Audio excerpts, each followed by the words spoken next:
Gymnastikken er jo først og fremmest midlet til målet fællesskab.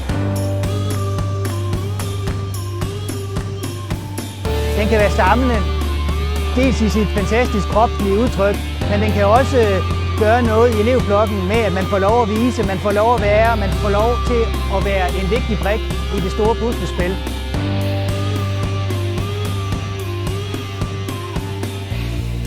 Det virker som om, at folk er kommet for at have en rigtig god aften og for at bakke hinanden op. Et bredt spektra af gymnastikkens mangfoldighed.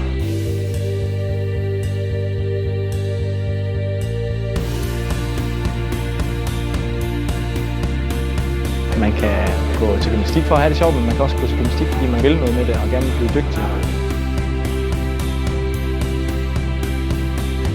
Det er selvfølgelig Skibelunds eget elevhold. Det er de hold, som skolens lærere er involveret i. Det er hold, som træner nede på skolen, og alle sammen på en eller anden måde er tilknyttet Skibelund Efterskole.